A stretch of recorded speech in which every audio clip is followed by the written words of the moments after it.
The grand hall of the celestial court shone like a jewel. It was built from smooth white stone and clear glass that caught the light of the faraway sun. People from every human colony had gathered there. They wore fine clothes with bright colors and polished metal pins that showed where they came from. Servants walked quietly, carrying silver trays. Guards stood tall at every door. The air held a soft hum from the great machines that kept the hall's light steady and the air perfect. Among the crowd was a young man named Ethan Cole. He was tall, calm, and carried himself with quiet pride. He came from Earth, the homeworld that many now called old and weak. Some of the richer colonies looked down on people from Earth, calling them simple or behind the times. Ethan knew that. He had heard it his whole life. But he also knew something else. People from Earth were strong in ways others had forgotten. They had learned courage, patience, and how to stand tall, even when no one respected them. Ethan had come with a small team. They had come to speak before the royal families that ruled the great colonies. His mission was clear.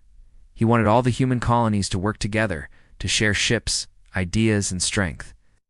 He believed that if they stood as one, humanity could guard its future against the darkness between the stars.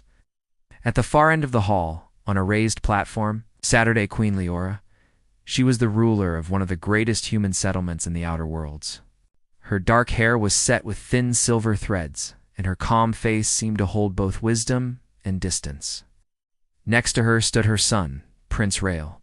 He was no older than 19, but already carried a cold pride that made others tense when he entered a room. As the meeting began, the Queen's advisors read reports and shared plans. Each colony spoke of trade, routes, and taxes. Then came the moment for Ethan to speak.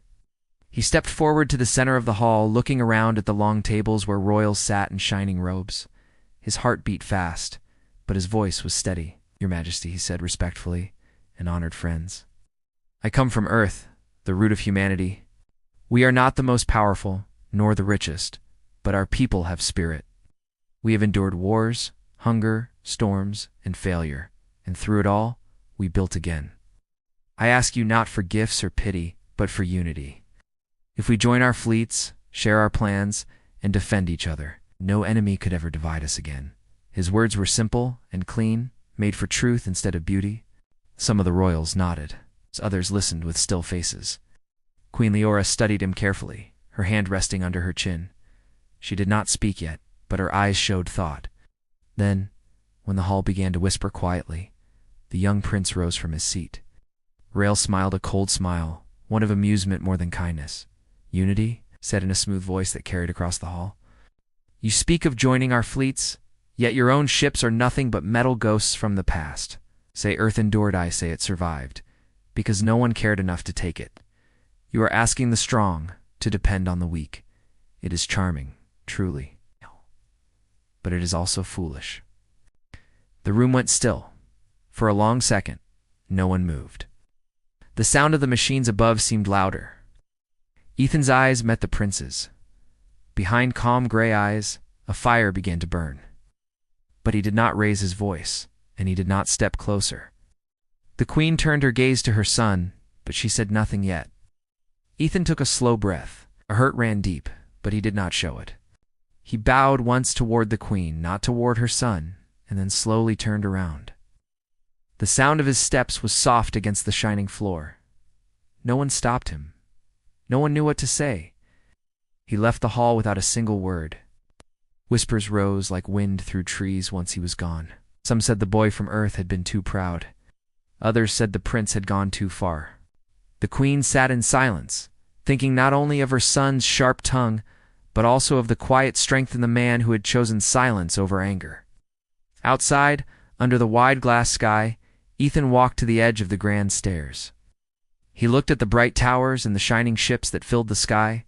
He felt the sting of insult, but also something else's determination. He knew words could not prove worth. Only deeds could. As he left the capital that evening, the stars seemed to burn a little brighter, as if waiting for him to show what true human pride meant. Ethan said nothing, but in his heart, a single promise echoed. He would return not with words, but with results that even a proud prince could never ignore. Ethan Cole did not look back as he left the grand hall. The heavy doors closed behind him with a deep sound that echoed down the long marble corridor. The cool air outside the palace felt sharp against his skin, but it cleared his thoughts. He walked slowly down the shining stairs until he reached the lower courtyard, where his small team waited with their transport ship. His friend Mia Grant ran up to him. She was short and quick, with bright brown eyes that always seemed full of ideas. "Ethan," she said, her voice low but tense.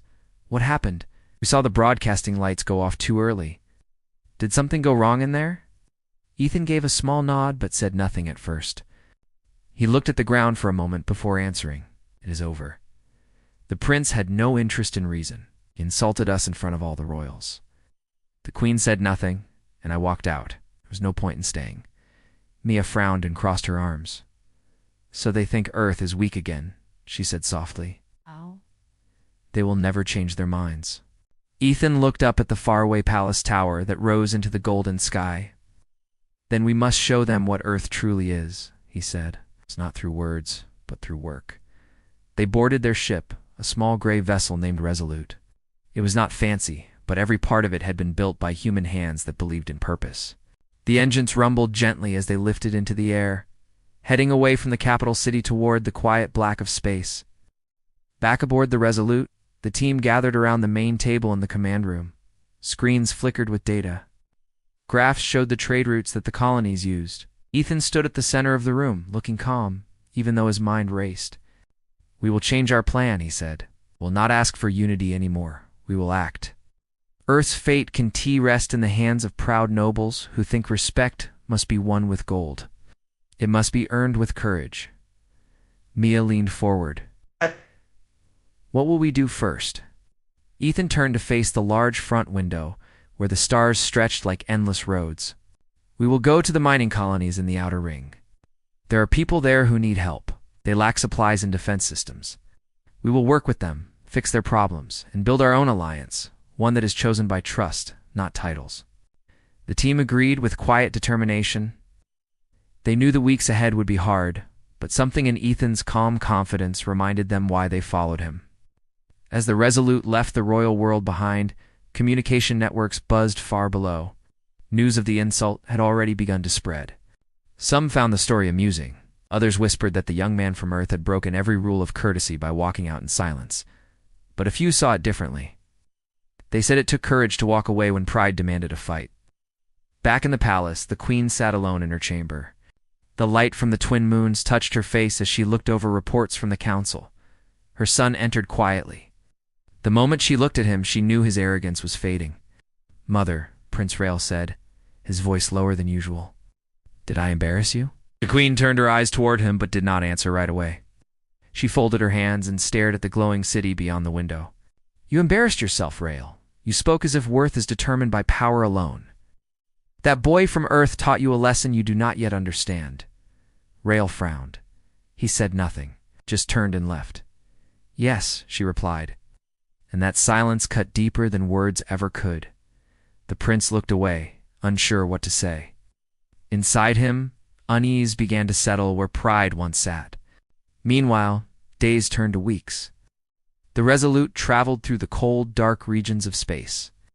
At every stop, the crew found small human settlements struggling to survive farms on dusty moons.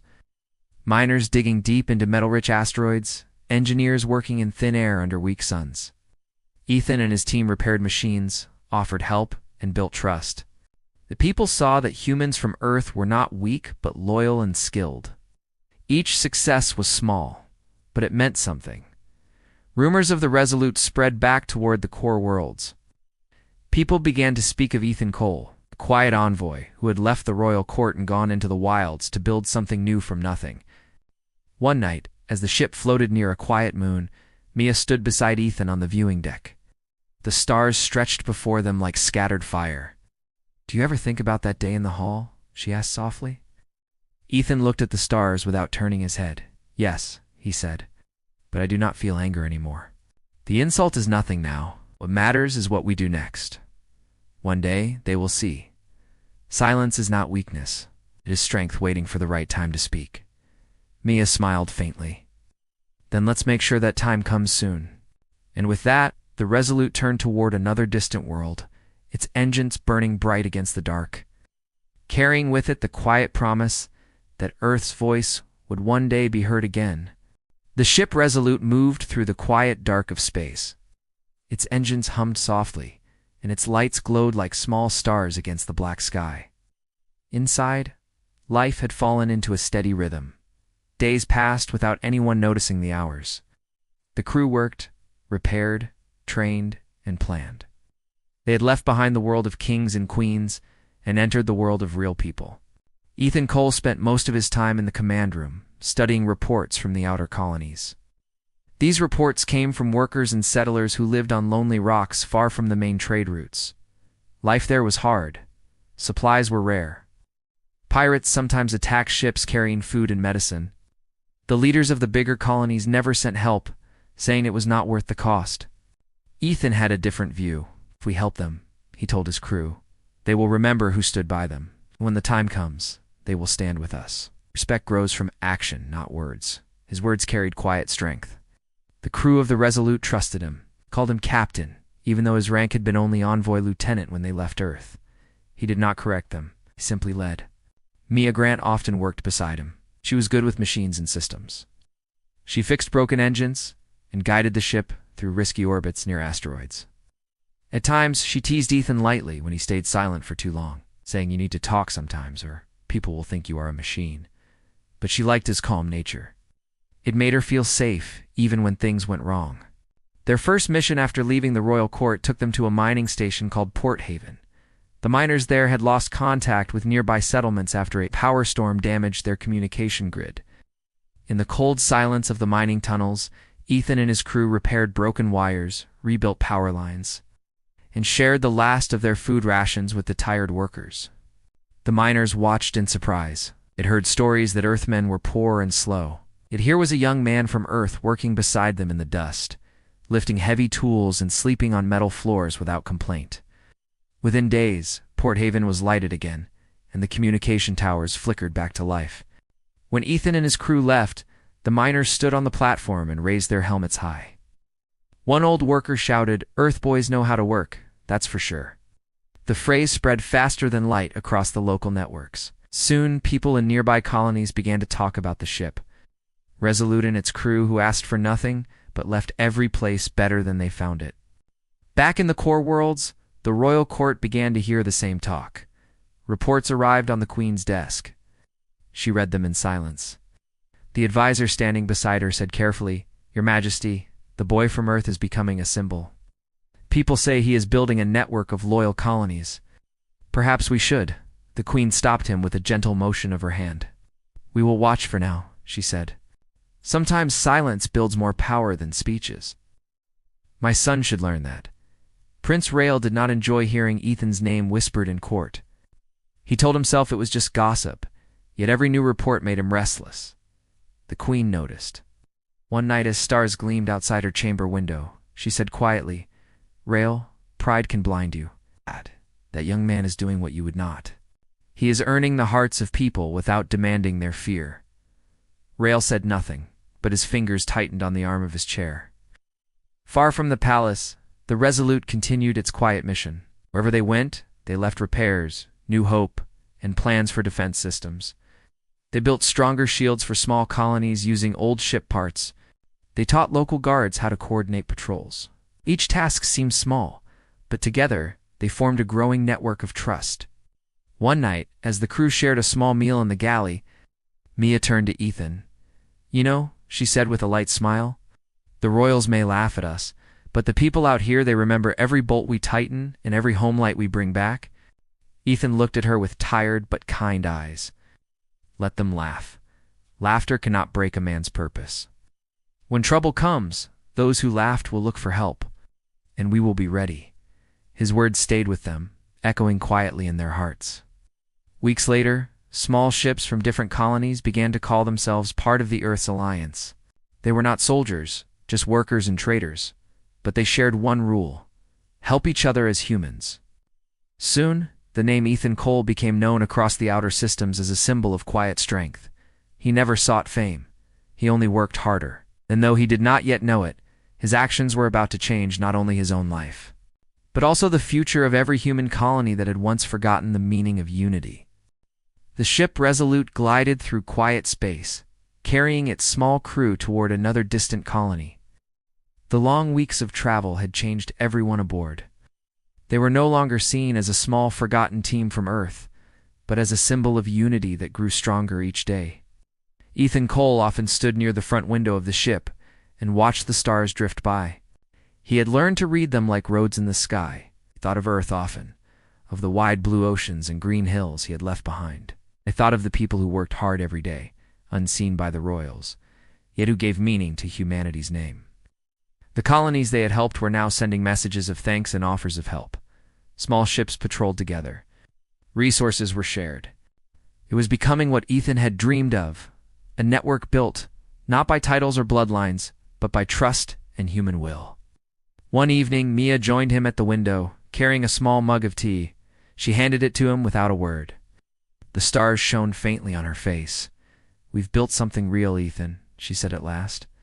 "Not big, but strong. People are beginning to believe again." Ethan nodded slowly. Belief is the start of everything. But it won't last unless we can protect what we've built. The colonies are growing, and with growth comes risk. They both knew what he meant. Reports were spreading about groups of raiders who had begun to attack trading ships between the outer colonies. These raiders moved fast and left nothing behind. Some believed they were old soldiers from forgotten wars. Others said they were paid by people who feared Earth's new alliance.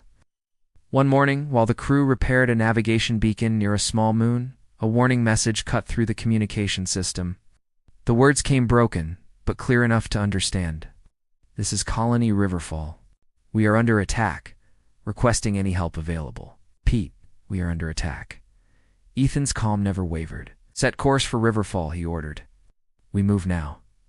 The Resolute turned sharply, its engines glowing bright. The crew rushed to their stations. Tools rattled, systems buzzed, and the hum of energy rolled through every deck. They reached Riverfall hours later. Smoke and fire filled the colony sky. Ships circled above like dark birds, firing on small defense towers. Mia looked at the screens in shock. "There are 10 enemy ships. We're outnumbered." Ethan's voice was steady. "Maybe, but we have something they don't: discipline and unity."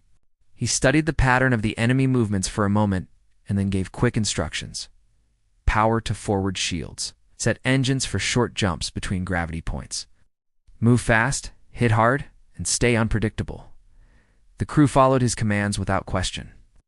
The Resolute darted through the sky, using its small size as a weapon. It flashed in and out of view, striking quick bursts at the enemy ship's engines and communication towers. The raiders were larger and louder, but they had no plan. The Resolute moved like a shadow that could not be caught. During the fight, Mia handled the main gun controls while sweat rolled down her face. "Target locked," she said. Ethan gave one clear command: "Fire." The beam of light cut through space and struck the lead raider's engine. The ship burst into fire and drifted apart silently. The other raiders began to panic. They tried to regroup. But the combined forces of the colony's small defense towers and the sharp maneuvers of the Resolute broke their formation. Within minutes, the battle was over. The remaining raiders fled into the darkness, leaving behind their dead engines and broken pride. When the dust cleared, the people of Riverfall cheered.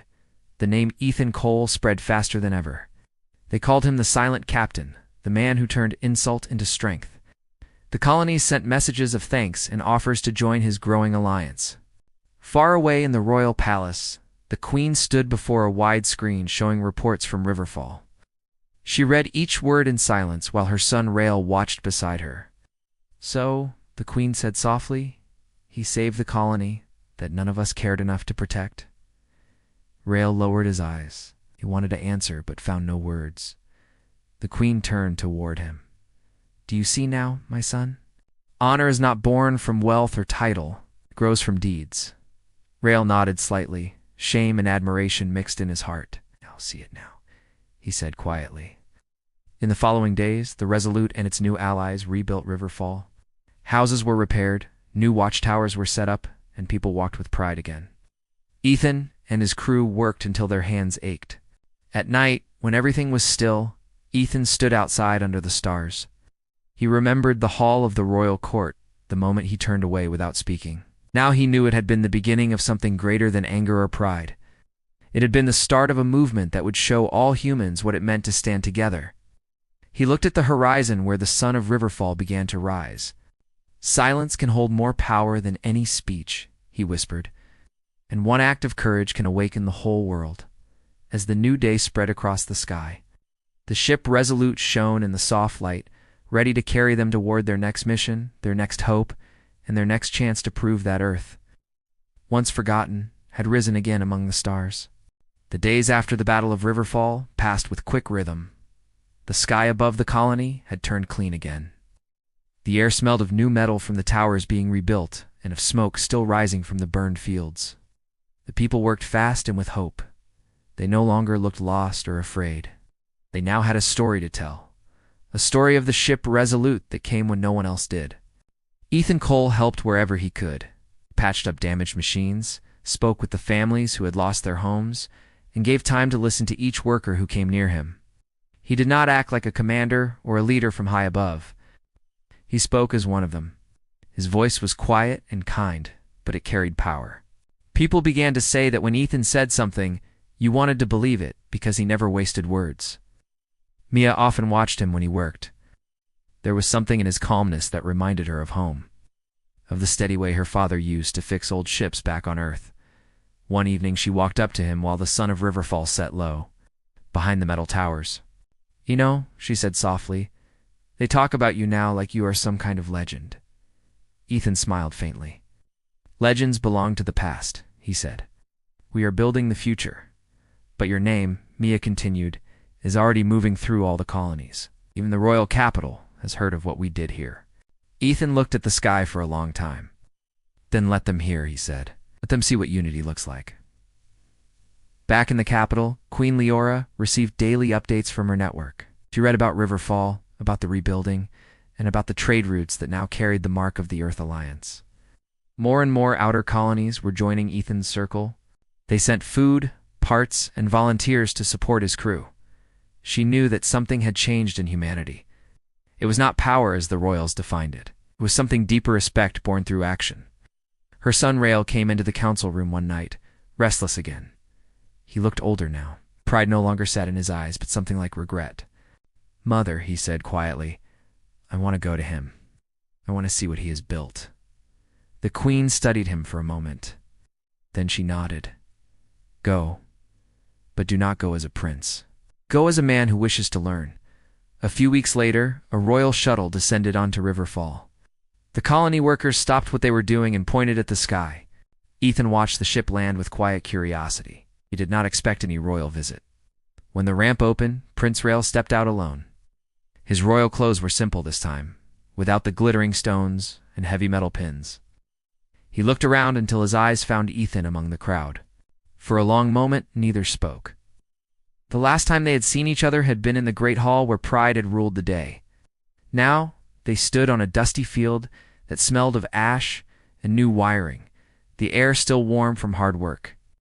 Rael walked forward slowly. When he reached Ethan, he stopped and looked him in the eye. "I came here to see what you have done," he said quietly. "And I see it now. You built something no crown could ever command." Ethan did not answer right away. He studied the young man's face and saw honesty in it. "We only repaired what others forgot," he said. "But if you see value in that, then maybe change has already begun." Rael took a deep breath. "I came here also to apologize," he said. "For the words I spoke, for the way I judged you. I thought silence meant weakness. I was wrong. I have seen your silence turn into strength." The people standing nearby heard his words and watched with astonishment. Prince humbling himself before a man from Earth was something no one had imagined could happen. Ethan gave a small nod and reached out his hand. The prince took it firmly. For the first time, there was no wall between them. No title, no pride, just two men of the same kind. That moment was seen by the workers, the mechanics, and the crew of the Resolute. The image spread across the network, became a symbol of a new beginning. Soon after, Queen Leora herself announced a joint council that would unite the Earth Alliance and the royal colonies. Weeks later, in that same grand hall where Ethan had once been insulted, he now stood again, but this time beside the queen and her son. The crowd was different. There was respect in the air now, not arrogance. The queen spoke first, her voice clear. "There was once a day when this hall witnessed pride and insult," she said, "but today it witnesses humility and unity. Let this remind us all that respect is earned, not given by birth." When she finished, she turned to Ethan. He stepped forward, looked at the people, and spoke with calm strength. "Humanity is one, come from different worlds, but we share the same sky. Unity is not a dream, it is a duty." His voice filled the hall without needing to rise in volume. Every person listened. When he finished, a soft peace settled over the room. Outside, the sky glowed with the light of ships carrying goods and hope between worlds. That night, as the stars rose above the palace towers, Ethan stood on a balcony beside Mia. The breeze was gentle, carrying the faint hum of distant engines. She looked at him and said, "You see, you did not just walk away that day. You walked toward this." Ethan smiled slightly. "Sometimes a quiet step forward changes more than 1,000 loud speeches," he said. And as the night spread across the universe, the legacy of one man. Silence turned into a story that would travel forever among the stars, a story not of anger, but of dignity, courage, and unity that no insult could ever break.